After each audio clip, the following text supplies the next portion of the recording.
Isaac, and I've been using art to explore the world around me for most of my life. This means I do all kinds of art, from photography and drawing to social media and performance-based work.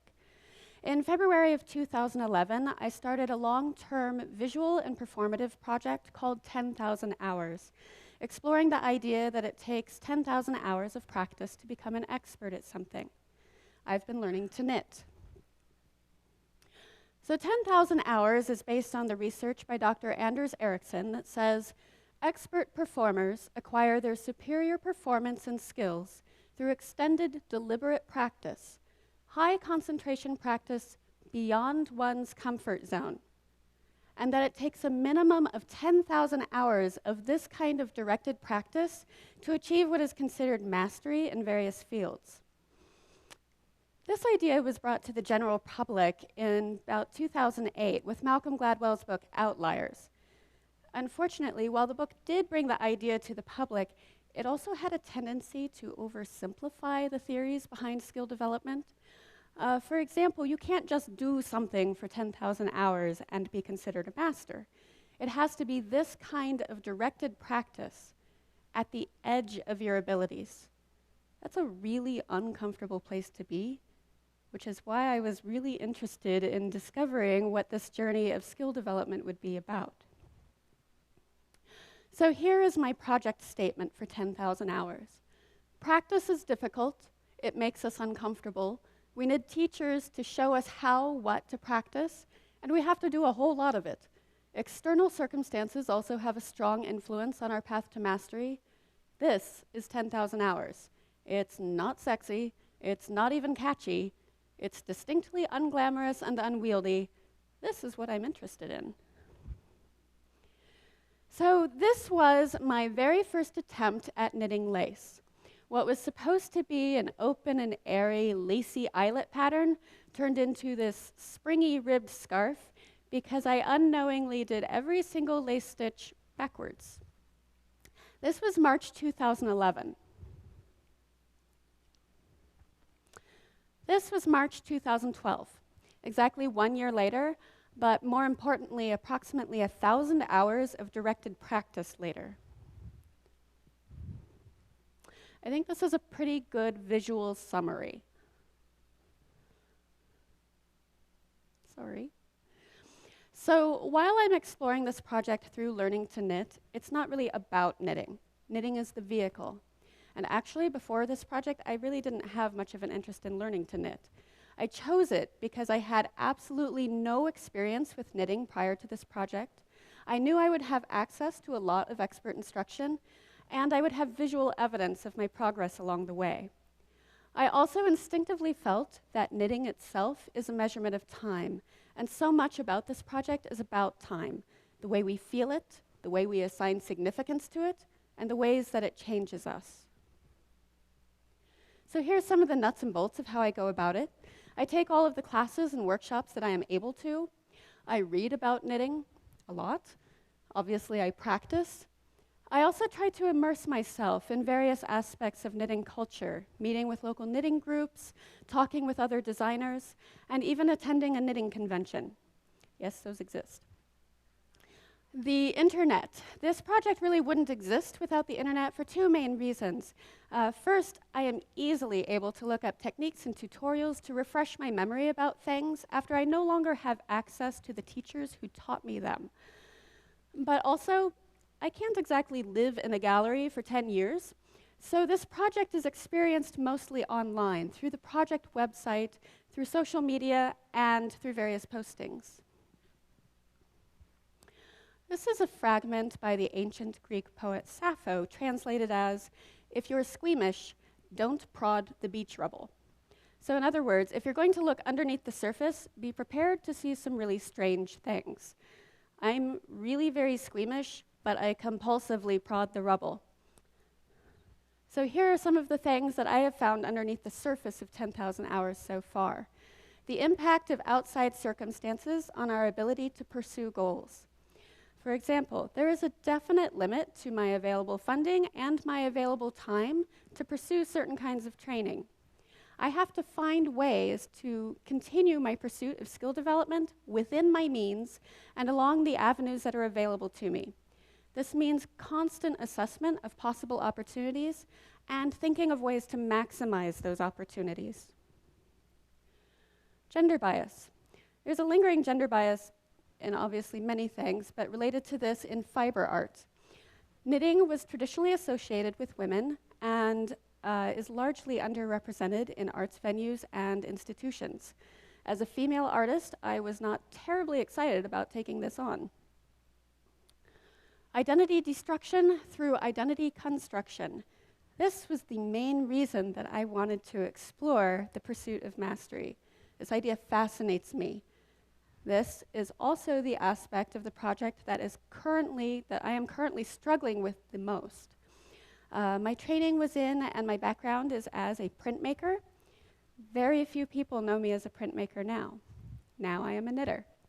Now this is not a horrifying identity change, but it is a change. And coming to grips with it means coming to grips with the idea that identity is fluid. Which brings up the end of history illusion.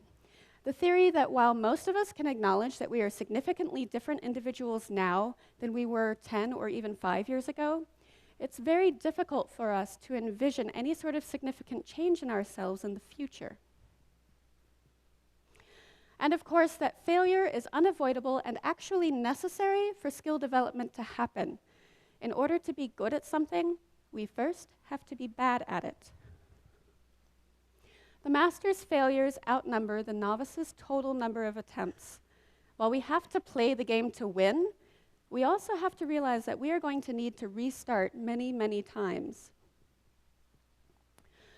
But not all failures, actually failures in general, just don't need to carry the negative baggage that we readily assign to them.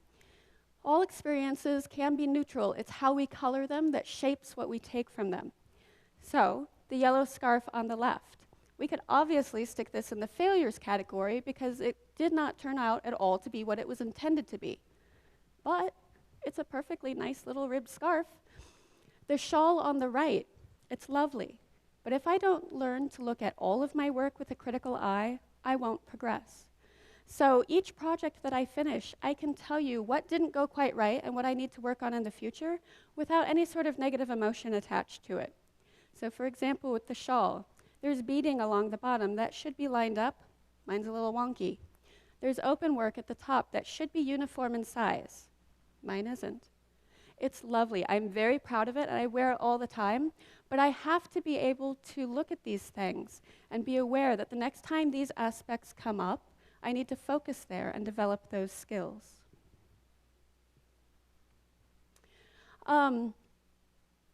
Sitting with failure. As a way to document 10,000 hours, I've started what I affectionately refer to as my failure series. I've been taking some of my knitting that has failed for one reason or another, attached it to paper, and written and sketched around them all thoughts, feelings, facts, and figures related to these objects. This one I spitefully called The Curse of Rainbow Bright, and sometimes Disaster Hat number 2. Yes, there is a Disaster Hat number 1. So while I was writing all these mostly negative thoughts about this particular hat into the paper and letting myself dwell on just what went so wrong, a couple things started to happen. First, I started to hate the hat less. Now don't get me wrong, that is a really ugly, almost completely unwearable hat, but I don't hate its very existence anymore. The fact that I spent 29 hours on this is no longer sad to me, but now filled with an absurd kind of humor. I also started to really pay attention to the things that I was learning from these failures and reinforcing them in myself. So I am far more skeptical when I pick up a skein of multicolored yarn. I also read a pattern all the way through to the end before I start knitting, just to make sure that it will produce what they claim it's going to produce. This piece came from a workshop I took on Estonian patent stitching. It's a completely different type of knitting that most Americans don't do. So everyone in the class, no matter how advanced at regular knitting they were we were all completely new to this. The woman sitting next to me in the workshop was a very advanced lace knitter. She was wearing a large, gorgeous lace shawl that she had knit. Within 15 minutes of the class starting, she burst into tears and she left because she was frustrated. 15 minutes. She hadn't given herself 15 minutes to be bad at something that she had never done before. When I start to feel myself get frustrated with a technique or wanting to avoid something because I'm not good at it, I think about this.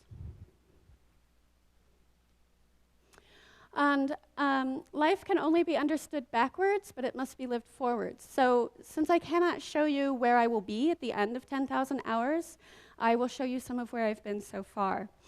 This was a really exciting moment skill development-wise for me. This was my very first sock. And I was so excited I hadn't even finished it before I put the picture. I was asked by a curatorial team working for the city of Grand Rapids to bring 10,000 hours up to their large festival ArtPrize. And they specifically wanted me to do an interaction with the Alexander Calder sculpture there. So I temporarily installed 10 hand-knit ropes across the top of the sculpture that moved in the wind. This was an amazing opportunity that I never would have had as a printmaker. This was last year's West 18th Street fashion show. This was my first collection of hand-knit accessories and my debut as a designer.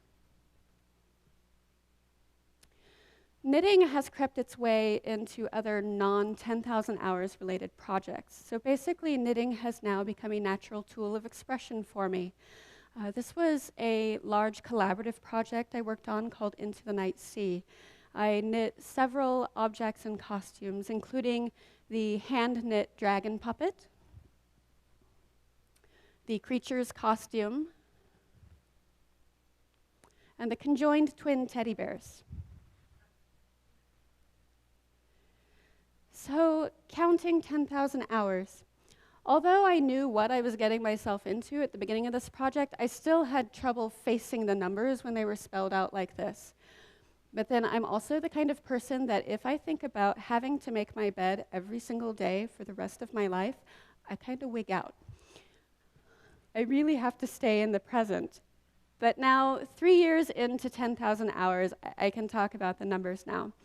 So basically, I'm on track to reach my 10,000th hour in about 7 more years.